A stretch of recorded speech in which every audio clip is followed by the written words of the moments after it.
ሁለት አሲስት ተመለሰ ጎቤው በልና ንገ አረ በቃችሁ አረ ተው በቃችሁ በእናንተ ቋጠሮ የሰው ሀገር መውደቅ አለበት ዛሬ ደግሞ ቀይራችሁ አርጀንቲና ነበራችሁ ተው ሜሲ ተው ተው ተው አንተ ብሩ ሰው ተው አያገባም ሲሉ በሁለት አሲስት ትመጣለህ በቃ ወደቀኝ ሲሉ ኬት ነው ጓሳ መጣ ከ80 በኋላ ለአረ በኢየሱስ በረቋጣሪዎች በቃ ዘለሉ ስፔን ልትሉ ነው ጎቱ ዛሬ እነሱ ቋጣራው ነው የገደለሽ ወንድሜ እኔ አላምንም ደገመው ላውታሮ ደገመው ገላገልናቸው ወይኔ ምንድን ያደረግነው አታ ምንድን ያደረግነው ገላገልናቸው ገብተህ ምን ታረገዋለህ መሰለህ ታወጣዋለህ ማንዬ አይሻር አሁን ቀጣይ ማንን ትቆጣያለሽ ለማን ትቆጣያለሽ መሰለህ ስፔንና አርጀንቲና አለ አንዱን ትመርጪና አብረን ማለት ነው አብረን እንቆጥራለን ማን ይመችሻል ነው አሁን ጥያቄው ለማንሽ አባቴ አንሰ ማንንም ስላለ ምናምን አለ አርጀንቲና ብችሎ ምናምን አለ ጎቱ ስላለ the one and the only one ብቻ ስላለ አደረግነው ነው የምልሽ ማይመስል ነገር እኮ ነው የምናደርገው አንተ ማይመስል ነገር ይቻላል አርጀንቲኖች እንግዲህ ታሪክን መድገም ችለዋል ማለት ነው። ታሪኩን አሁን የደገሙት ግን ፌር ኤንድ ስኩዌር በሆነ መልኩ ነው ማለት ይቻላል ማለት ነው። ያሽት እንግዲህ እንግላንዶች እንግዲህ 1-0 የሞመንተሙ በእነሱ በኩል ነበረ። ፎር ዘ ሞስት ፓርት አርጀንቲኖች ፈርስት ሃፍ ላይ ዳያሽ ጦርነት ነበር ያየነው። በቃ አርጀንቲና ይነሱ ሞመንተም እንዳያገኙ ቶሎ ያቆረጡ በጣም በከባድ አግሬሽን ሲጮቱባቸው ነበር። ከዛ ሰከንድ ሃፍ ላይ እንግላንዶች አንድ ሾለክ ብለው ጎል ቢያገኙ ቶማስ ቱክል ያለበትን ድክመት አሳይቶን ነበረ። አንድ ጎል ለማስጠበቅ ዝግትግት አድርጎ ቁጭ ብሎ ነበረ። አርጀንቲና ደግሞ ሲያንኳኳ ውሎ ማለት ነው። ኤንዞ ፈርናንዴስ ከቦክስ ውጪ የፒክፎርድን ፖዚሽኒንግ አይቶ ጥግ ላይ ቀርቅሮለት ነበረ። ማንም ሰው ፕሬስ ያደረገው በውጭ በኩል ማለት ነው። ሜሲ ያቀበለውን ኳስ ከኮርነር ከትባክ የተደረገ ማለት ነው። ከዛ በኋላ ደግሞ ሁለተኛው ሜሲ በሚገርም ክሮስ ካስገባ በኋላ ላውታሮ ማርቲኔዝ የኮፓ አሜሪካው ጀግና የነበረው ትዝ ካላችሁ ከኮሎምቢያ ጋር ዛሬም ዊነሩን አግኝቶ አርጀንቲናን ወደ ቀጣይ ወደ ፋይናል ማድረስ ችለዋል ማለት ነው። ይህንን ተከትሎ ደግሞ ሊዮኔል ሜሲ ራሱ 2 አሲስት መጨመር ችሏል ማለት ነው። የዓለም ዋንጫ ደግሞ 12 አሲስት ላይ ያስቀምጠዋል ብዬ አስባለሁ ከዚህ በኋላ ማለት ነው። እና የሚገርም ነው ብቻ የተሰራው ነገር ጨዋታው ራሱ ይህን ነበር ስላችሁ የነበረው። ጎል ይፈልጋል። ሌላው ነገር እቺ አግሬሽን አሁን ቀርታ ጨዋታኒ ኳስኒ ስላችሁ የነበረው ይህን ነበር። ነገር ግን ኢንግላንዶች ደግሞ በተራችን እኛም መጥፎን ኳስ እናራምዳ፣ ነገር ግን በሎ ብሎክ ነበር ያሰበው ቶማስ ቱክል። እኔ በዚህ መቀጣቱ በጣም ደስ ብሎኛል። ምክንያቱም ከዚህ በፊት በጣም ክሩል የሆነ ስራ ነበረ ያን ቼልሲ ሻምፒዮንስ ሲያነሳ የሰራው ለብዙ ቲም እና ለማንቸስተር ሲቲ ደጋፊ በደንብ እንረዳዋል ይህን አጮትና ያው የሚገርም ሲጌም ያን ይዞ ነበር። አሁን ደግሞ በሁለት ሲጌሞች መጮህ ሞክሮ ነበር። ራይስ ደከመው፣ ቀይሮ ማስወጣት ግዴታ ነበረበት።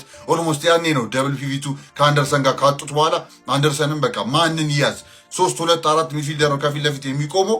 ከዛስ የትኛውን ትደገፋል አታውቅም። ኤንዞ ፈርናንዴስ ደግሞ ይሄን አይቶ አራተኛ ጊዜው ነበረ አይ ቲንክ ይሄንን ኳስ ሲመታና ያንን አይቶ አራተኛው ኳስ የመታት ግን የምትገርምና ጎል መጎን ችላ ነበር ማለት ነው። ጆሮንም እንዲያርጉ ሲያይ ሰምተናል። ለእኛ ነው ምላሹ ለሪያል ማድሪድ ነው እንዴ አምጥኝ ነው ምንድን ነው እንደዚህ ያለ ነበረ በቂ አይደለምም ተብሏል። ያ ብዙ ጊዜ ግን በቃ ያ ነው ብቻ ይመቸው። ኤንዞ ፈርናንዴዝም ከዛ ውጭ ባለው ላውታሮ ማርቲኔዝ ማስቆጥሯል። ኢንግላንድ ደግሞ ኢትስ ኖት ካሚንግ ሆም አለቀ። በዚህ ነው ድላችሁ እንግዲህ የሚያበቃው ማለት ነው። ዳኛው ትንሽ ጨዋታ አውት ኦፍ ኮንትሮል ወጥቶበታል ወይ? አዎ።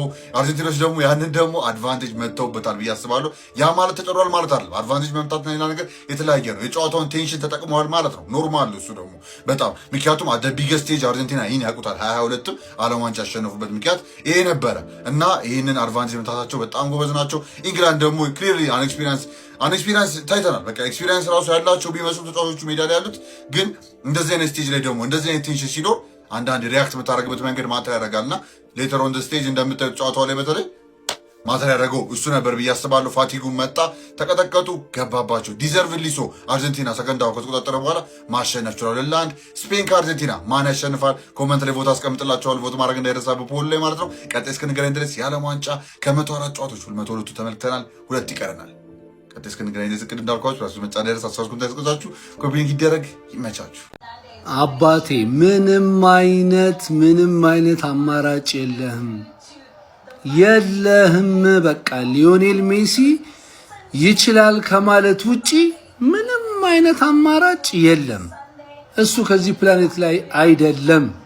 ሜሲ የሚባል ተጫዋች ያለበት ቲም ማለት ነው ምንም ነገር ከማድረግ ካምባክ ከማድረግ ወደ ኋላ እንደማይሉ ግልጽ ነው። እግዚአብሔርን በመድሃን ቢበሉትም ዲዘርቭ ነው ዓለም ዋንጫውን እንዴ ሜሲ በቃ ኳንተ ቶይል ራሱ ለዚህ ውጤት ተጠያቂ ራሱ ቶይል እና የዜን ማስገባት ይችላል ነበር ቤት ጫለ ፕረስ ከመድረግ ፕረስ ማድረግ ይቀልህ ነበር በጣም አድቫንቴጅ ነበረው ማይም የሆነ ሰውዬ እነ ዋትኪንስ እነ ምናምን እንዳለ አሉት እኮ አታኪንግ ኢቭን እና ማዱኪ እንኳን ሮጀርስ ወደ ኋላ አድርጎት ማለት ነው እነ ማዱኪ ለማስገባት እንኳን አልሞከረም ምድድብና ስራ ነው የሰራው የራሱ ዋት ነው እሰይ እንኳን ይሆነ ሜሲ ግን በጣም ነው የሚችለው መድኃኒዓለም አንተ ቡድን እንዴት ነው የሚነሳሳው ፕረሳቸው እንዴት ነው የሚያስጠላው አንተ እንዴ እንግላ እንደዚህ በዚህ ነው አንድ ካገባሽዋል እንዳለ ሙጭ ፕረስ ተደረገች እንደሚገባባቸው ደግሞ ግልጽ ነው ኢንዞ ዛጋ ቀረቀረላቸው ምን አይነት ጎል ያገባው ከዛ በኋላ ማካሊስተሩላ አንገ እንደዛ ሲገጭበት ያስታውቅ ነበር በቃ እንደዚህ አይነት ነገር እንደሚፈጠር አደረጉት አይበሉትም ነው የምትለኝ አረ እንዴት ነው ማይበሉት ሊደግሙት አይን ያየ በመድኃኒዓለም አረ ሜሲ ነው ሾርት እኮ ነው የረበሸን እኮ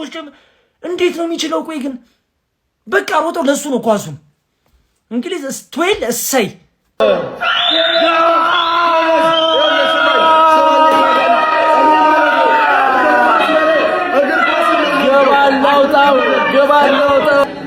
ሜሲ በ39 ዓመቱ ቶፕ ስኮረር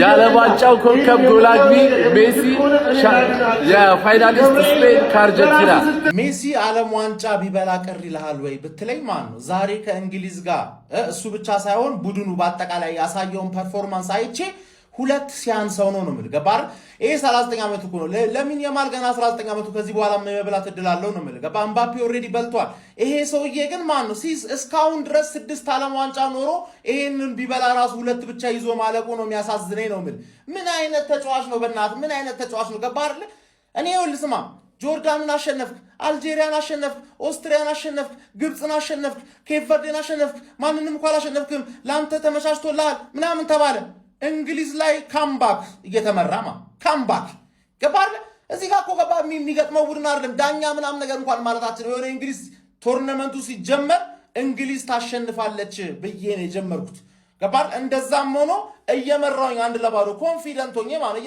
ተቀየረብኝ ነው ማለት ገባር ኤንዞ ፈርናንዴስ ክሬዲት ይገባል ብዙ ጊዜ ሞከርከው ነገር አሳካው ላውታሮ ማርቲኔዝ ተጨላል አንተም ክሊኒካል ተጫዋች ግን በቃ ይሄ የሜሲ ቡድን ነው እና ሜሲ ደግሞ ማን ነው ዳኛ ተቃራኒ ቢሆን እየበደለው ቢሆንም ራሱ ያሸንፋል ነው ውጊያ ብትል እንደዚህ ጨዋታ ታክቲካል ብትል ምን ብትል ማን የስፔንን አሸንፎ የሰውዬ ሁለት ያንሰዋል ዛሬ ያየውን አይተማ ሁለት ያንሰዋል ቫሞስ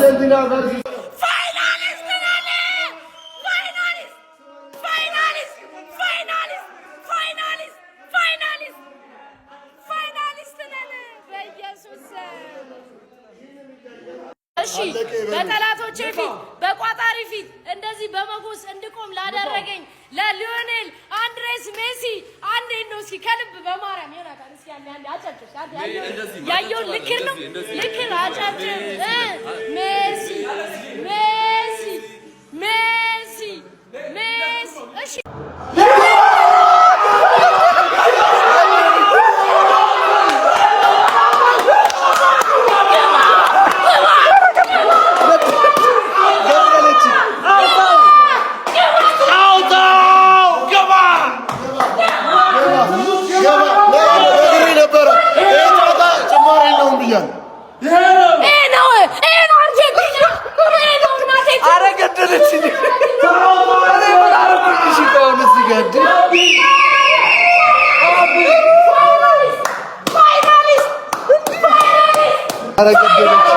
አረገደለች እንጂ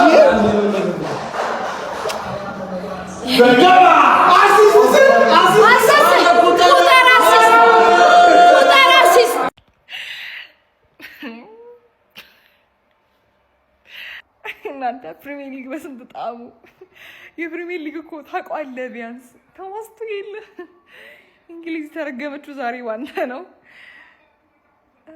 ጉድ ላክ እኔ ሲጀመር ማንንም አልደገፍኩም ማን ደገፍኩ እንዴ የለም This is why he is the GOAT ትቀልዳለህ እንዴ በአለም ትልቁ መድረክ በአለም ዋንጫ ግማሽ ፍጻሜ ጨዋታ ላይ ሀገሩ አርጀንቲናን ሁለት አሲስት አድርጎ ተሸክሞ የሚወጣው ሊዮኔል አንድሬስ ሜሲ ግሬቴስት ኦፍ ኦል ታይም ነው ሲባል ለምን ይከፋል እንዴ ምን አይነት ፐርፎርማንስ ነው ዛሬ ሲያስመለክተን የነበረው ሁለት የሚገራርሙ አሲስቶችን ነው ማድረግ የቻለው ኤንዞ ፓስ ነው ያደረገለት አጠገቡ ለነበረ ተጫዋች። ግን የላውታሮ ጎል ላይ ያደረገው አሲስት በቀኝ እግሩ ነበረ። ምን አይነት አሲስት ነበረ ደግሞ! ክሮሶቹ ፋርፖስት ላይ የሚያደርጋቸው ክሮሶች እንዴት እንደሚያስፈሩ ማለት ነው። በጣም ብዙ ኳሶች ነበረ ክሬስ ሲያደርግ የነበረው ወደ ፋርፖስት ክሮስ እያደረገ ማለት ነው። ከአንዴም ሁለቴ ጎንዛሌዝ ራሱ ሲገጭ ነበር የሱን ኳሶች ማለት ነው። ይሄ ሰው የ39 ዓመቱ ነው እንዳትሉኝ፣ እኔ አላምናችሁም። የ39 ዓመት ታዳጊ ነው።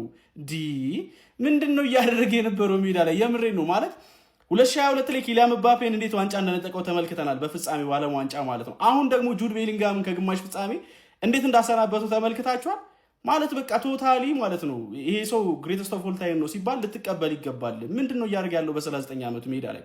አንድ 20ዎቹ አጋማሽ ላይ የሚገኝ ወጣት ፕራይም ታይሙ ላይ ያለ ተጫዋች እንኳን ሊያቆሙ የማይችል አይነት ተጫዋች ማለት ነው። ዘጋ አልዘጋ፣ በሁለት ተጫዋች ማርክ አለካው አላረከው፣ ስቲል በ39 ዓመቱ ሊዮኔል አንድሬስ ሜሲ ዴሊቨር ማድረጉን አያቆምም ማለት ነው። ማን ይሄ ሰው ይለያል ነው የምልህ። በቃ የዓለም ዋንጫ የውድድሩ ምርጡ ተጫዋች ቢባል ማጋነን አይመስለኝም። ለፍጻሜ አልፏል።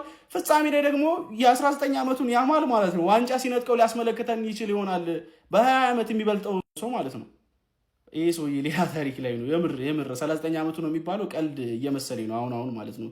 እያንዳንዱ ጨዋታዎች ላይ የሚያሳየው ፐርፎርማንስ የሆነ የእድሜዎቹ ግማሽ የ20ዎቹ ግማሽ ላይ ያለ ፕራይም ታይሙ ላይ ያለ ተጫዋች ፐርፎርማንስ ነው እንጂ 39 ዓመት ተጫዋች የሚያሳየውን ፐርፎርማንስ ነው ብትሉኝ እኔ አልቀበላል። አሁንስ ከፖርቹጋል ወደ አፍሪካ ሄዳችሁ ግብጽ ጋር ገባችሁ።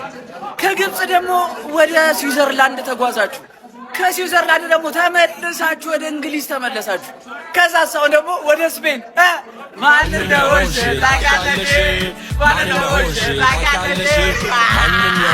ታውቂያለሽ? አሁን ኤርፖርት እኔ ወላሂ ነው የምላችሁ ለዚህ ቡድን አጨብጭቡለት ብቻ አጨብጭቡለት። ለሜሲና ለዚህ ቡድን አድናቆት ብቻ ሰጡት። በቃ ምንም ነገር ልታደርግ አትችልም። በቃ እመን አለ። በጣም ነው የሚችለው ይሄ ቡድን። በቃ ይኸው ማን እንደው ቀኑን ሙሉ ይሄን ቪዲዮ ሙሉ እንዲያጨበጨብኩለት ለዚህ ተጫዋችና ለአርጀንቲና ቦታ በጣም ነው ደስ የሚለኝ። በጣም ማለት ነው። በቃ ምን አይነት ተጋዳይነት ነው! ምን አይነት የአገር ፍቅር ነው! ምን አይነት ብቃት ነው የምታሳዩት! ምን አይነት ተጋዳይ ናችሁ! ምን አይነት ጦረኛ ናችሁ! ማንዬ እንዴ ሲመራ የነበረውን ቡድን እነ ጌፖል ተቀይሮ ገብተው ምንድን ያደረጉት? ማን ይኸውልህ ታርጌት ማኑ ሜሲ ማለት ነው። ምን አይነት ስራ ሲሰራ እንደነበረ በ39 ዓመቱ ተመልከቱ። በቃ ድሪብል እያደረገ እየተመታ እየተቆረጠ እየተነሳ እየታገለ ማንዬ 2 አሲስት ነው ማድረግ የቻለው። በቃ አሁን ምንም አይነት ወቀሳ ነቆራ ሰበብ ምናምን አያስፈልግም። ማን ቆመ ታጨበጨበ እንደውም ታጨበጨባል። የእግር ኳሱ ንጉስ ሊዮኔል ሜሲ ለፍጻሜ ደርሷል። ለሁለተኛ ጊዜ በተከታታይ በሁለት ተከላካዮቹ ቅያሬ ጨዋታውን ቀይሮታል። ዴክላን ራይስ መውጣት አልነበረበትም። መቀሪያ የነበረባቸው ሞርጋንና ከፊት ለፊት ያለው ነው። በቃ ዳስ አልቻለም አሰልጣኙ ቶማስ ቱሄል። ሊዮኔል ሜሲ ጨዋታውን ቀየረችው። አባቴ አሲስት ላይ ኤንዞ ፈርናንዴስ ለሁለተኛውም ጎል እንዲቆጠር ሚናውን አበርክቷል። ሜሲ ይችላል። ስፔን ከአርጀንቲና ፋይናል 2026 እናያለን። ሜሲ ይደግመዋል ሁለተኛ ዓለም ዋንጫውን። ሌትስ ጎ። አቤት እግር ኳስ ያራዳ ልጆች፣ አቤት እግር ኳስ። መጀመሪያ ፈርስት ሃፍ ኤምኤምኤ ተመልክተን ነበረ፣ ግራም ያጋባ ነበር። ሰከንድ ሃፍ ግን የጉድ ያለ አስባሉን ነው መላራዳ ልጆች። በግራ በቀኝ መከሮና በሉት። አርጀንቲና እንደ አንድ ተጫዋች ነበረ ተናቦ ሲጫወቱ የነበረው ማለት ነው። ከታች እስከ ላይ እንዴት አባታቸው ነው የሚያምሩት ማለት ነው። ቲያትር እየሰሩ ነበረ የሚመስሉት። አሲስት ያደርገዋል ሜሲ፣ ቀረቅሩታል። ምንም ጥያቄ የለውም። ኤንዞ ፈርናንዴዝ ከፒክፎርድ ጋር ብዙ ጥያቄና መልስ ክርክር ውስጥ ነበሩ። መጨረሻ ላይ ግን በሚገርም ሁኔታ መልሱ ይሄ ነው ብሎ አስረግጦ አሳይቶታል ማለት ነው። ያራዳ ልጆች እንዴት አባታቸው ነው የሚለዩት! እንዴት አባታቸው ነው የሚችሉት! ለፍጻሜ የሚገባው ቡድን አልፏል ብዬ አስባለሁ። እስቲ እናንተ 1-0 2-0 ብንመራ አውቀዋለሁ ስጋቴ። ምክንያቱም ሜሲ ነው እዛንኛው ላይ ያለው፣ ተጋጣሚው ሜሲ ስለሆነ ምን ማድረግ እንደሚችል እሱ ያውቃል። አርጅቷል ምናምን እኔ አልሰማም። ያንን እስካልተነፋ ድረስ አልሰማም፣ አላምንም። ቀኑን ሙሉ ስጋቴ እሱ ነበረ። እንግሊዝ ኤፍቢ ላይ ፖስት ያለው ራሱ እንግሊዝ የዓለም ዋንጫ አይደለም ዋንጫ ስታነሳ ለፍጻሜ ስትቀርብ አይቻል አቅም። አሁን 90 ደቂቃ ነው የቀረን ለፍጻሜ ለቀርብ። ግን ተጋጣሚው የመታተኛው ሜሲ ሀገር አርጀንቲና ነው። ጎሎች አላስቆጠረም፣ ግን የሁሉም መነሻዎች እሱ ነው። የቡድኑ ጭንቅላት እሱ ነው። ከዛም ይሞቱ ደግሞ አሉ፣ እሱ የሚጋደሉ አሉ። ከዛ እሱ ያንን ሲሰራ ያን የሚተገብሩ ደግሞ አሉ። የቱሄል ቅያሬዎች ዋጋ አስከፍሏል። ግን ምንም ትሄድ ምናምን የቱ ሄደስ በማንሳት ምክንያቱም ሌላ ተፈጥሮ ጋር እንጋጨማ ሜሲ ነው ያለው። ለዚህ ነው ዛሬ ነው እኔ በዓለም ዋንጫው ትክክለኛ ሀገሬ የወደቀችው። የእንግሊዝ ደጋፊ እንደሆነ ታውቃላችሁ፣ ግን የአርጀንቲና ደጋፊዎች እንኳን ደስ ያላችሁ፣ የሜሲ ወዳጆች እንኳን ደስ ያላችሁ። ከዚህ በኋላ እኔ የዓለም ዋንጫ ላይ ምንም የለኝም፣ ጨርሻለሁ ለማለት ነው። በጣም ታበሳጭቻለሁ፣ ግን ሜሲና ጓደኞቹ ይችላሉ። ቴንክ ዩ። ሜሲ አይችልም የሚል እኮ ይኖራል እኮ በኢየሱስ ስም። አረ ወይኔ ሜሲ በስማ ኤንዞ ቢግ አፕስ እግዚአብሔርን ደብሊው ኤንዞ ፈርናንዴዝ ምን አይነት ሙሉ ቀን ስጠልዝ ውለህ አንድ አገኘህ ቀጣቸው። በቃ እግዚአብሔርን ጋይስ እኔ በእግር ኳስ እናደንቃለን። በቃ ይሄ እንደና ቢዩኤል ምናምን ማሊያ ለብሼ አላሽቃብጥም ጋይስ እግዚአብሔርን። ግን በቃ አርጀንቲና ትችላለች፣ በቃ ትችላለች። ቤሊንጋም አሪኬን ምናምን ሲጀመር አትሆኑም በቃ እንዳለ ተሰብስባችሁ። አረ በስመ አብ አርጀንቲና እግዚአብሔርን ያለ ማድረቅ በጣም ነው የሚከብደኝ። አሁንም እኮ አያፍሩም እኮ እግዚአብሔርን አናፍርም እኛ እኔንም ጨምሮ ማለት ነው። ሜሲ ድለኛ ነው ሜሲ ምንድነው እንዳንል ከዚህ በኋላ በቃ አብቅቷል። በቃ እግር ኳስ አብቅቷል። በቃ አለቃ ነው ሜሲ። የዓለም ዋንጫ የማን አይደለም። በቃ የእግር ኳስ አለቃ ነው። በቃ የሁሉም ሰው አለቃ ነው ጋይስ እግዚአብሔርን። እኔ እግዚአብሔርን በሙሉ በእግሬ እፈርማለሁ። ሜሲ ሁለተኛውን ዋንጫ መብላት አለበት እግዚአብሔርን። በቃ ይኸው አምኛለሁ ጋይስ እኔ በቃኝ እግዚአብሔርን። በቃ ይችላል አርጀንቲና። ምንም እያሽቃበጥኩኝ አይደለም ጋይስ። ስፔን እንድታሸንፍ እቋጥራለሁ፣ ግን ሜሲ ካሸነፈ ምንም አይደብረኝም አይገርመኝም። በቃ እግር ኳስ በቃ ጀለስ እንዲህ ተሸክሞ እንዴት ያሳልፋል?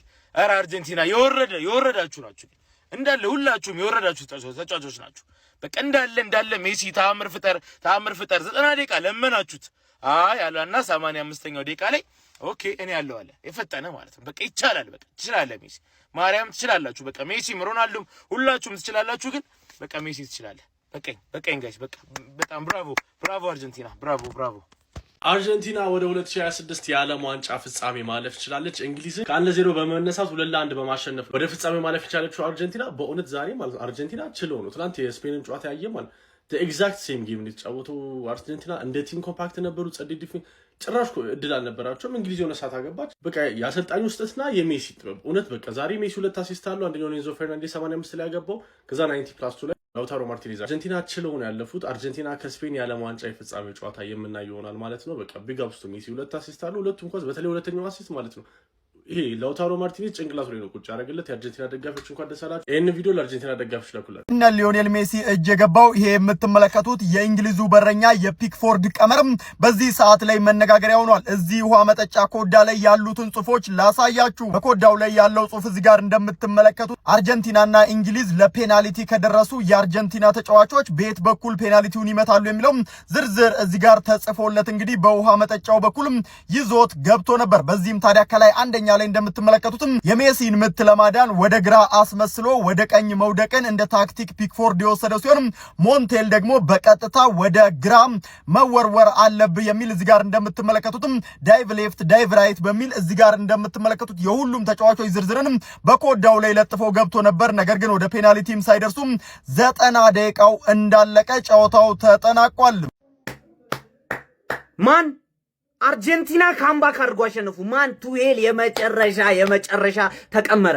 ማን በጣም ነው የተቀመረው። ለመከላከል ብሎ እንዳለ ተከላካይ ያስገብቶ ማለት ነው። አርጀንቲና ራሱ ሙሉ ለሙሉ ነበር አጥቂ ያስገቡት። ገብቷችኋል?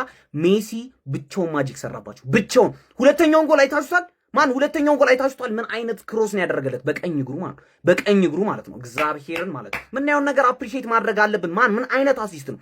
ኤንዞ ፈርናንዴዝ ዛሬ የሚያምር ጨዋታ ነበር ሲጮት የነበረው። ስንት ኳስ ነበር ሲሞክር። አርጀንቲና እድል ጠሞባቸው ነው እንደውም ማለት ነው። የምሬን ማካሊስተር ሁለቴ አንግል ገጨበት። ሁለቴ ኢንግላንዶች በዚህ ልክ ይከላከላሉ ዘግተው አንድ አግብተው ሃራምቦል ረበስማ ሃራምቦል። ይሄ ደግሞ ማለት ነው የተጣለ ሃራምቦል ነው። ማን ገብቷል አይደለም። ሜሲ ስፔስ ካገኘ ይገላል። ገብቷችኋል? ገደላቸው። ምን አይነት ጨዋታ። ባክ ቱ ባክ ወርልድ ካፕ ፋይናል። ገብቷችኋል? ምን አይነት ኧረ በኢየሱስ ምን አይነት ጨዋታ ነው። ምን አይነት ሰውዬ ነው። እኔ በዚህ ሰውዬ ዘመን መፈጠሬ በቃ እግዚአብሔር ይመስገን። በቃ እናቴ ትሙት እያየሁት ሁላ ስደሰት በህይወቴ እንደ ዛሬ ለአርጀንቲና ተቋጥሬ አላቅም። አረ ሜሲ ግደለው እንጂ የሆነ ነገር ሳይዝ አይወጣም ከጨዋታ። ይሄ ወርልድ ካፕ ከተጀመረ ጀምሮ ጎል ጎል ጎል ጎል ነው። ዛሬ 2 አሲስት ኢንግላንድ ማለት ነው። ቶማስ ቱኬል በሱ ቤት ቀምሮ ሞታል። ተሰናበት ወደዛ ወጣ በል ፎደርን ያልጠራት ሀገር ድሮም የትም አይደር በሱ ቤት ቀምሮ ሞቷል። እነ ኒኮ ራይሊ ዳምበርን ምና እያሻሙ ሲያስቸግሯቸው አርጀንቲናዎች እነሱን አምጥተው ሰካሰካ አረገል። ሜሲ ቀመረላቸው፣ ያራዳል ቀመረላቸው። እናንተም በዚህ አጋጣሚ ነገ ዩሮፓ ሊግ ስትቀምሩ ይቺን ፕሮሞ ኮድ መጠቀም እንዳትረሱ። 1x ቤት ላይ ስትመዘገቡ ማለት ነው 200% ቦነስ አፈፍ ታደርጋለህ። ሊንኩንም ወደ ፕሮፋይል ስትገባ ባዮ ላይ ታገኛለህ። ጨዋታው ግን እናቴ ተሙት ፋይናል ማንንም ይብለው አይደብረኝ፣ ግን ሊዮኔል አንድሬስ ሜሲ በተከታታይ ማሳካት አለበት፣ ይገባዋል። ኤንዞ ፈርናንዴዝ ጤነኛ ነህ ወይ? የሚመታው ሞክር ይሳካል። በቃ የሚመታው በቃ ሲዘገንን ጥብስ ነው ድው ነው። የሆነ ሰዓት ላይ ወተፈው። ኧረ ይብላው አርጀንቲና እናቴትም ላንተ ተጀምሮ እስከሚጨረስ ብሔራዊ ቡድን እየቀያየርክ እስካሁን ላለኸው ዛሬ ህልም ሁሉ ያበቃል። ምክንያቱም እኛ አርጀንቲናውያን ነን። ዞሮ በጣም ከባድ የሆነ ጨዋታ ነው እንግሊዝና አርጀንቲና። የፎክላንድ ጦርነት የሆነ ጨዋታ ነው የዛሬው ጨዋታ። በጣም ከባድ ነው። ፋውል የበዛበት 19 ፋውል 20 ፋውል ተሰርቷል በአጠቃላይ በሁለቱ ቡድኖች መካከል ማለት ነው። ግን አንድም ኦን ታርጌት የሌለው ጨዋታ፣ ምክንያቱም እንግሊዝ ከአርጀንቲና የሚያደርጉት ጨዋታ ነው። ሰከንድ ሃፍ ምን ይመስላል? ኮሜንት ላይ ሀሳባችሁን አስቀምጡልኝ።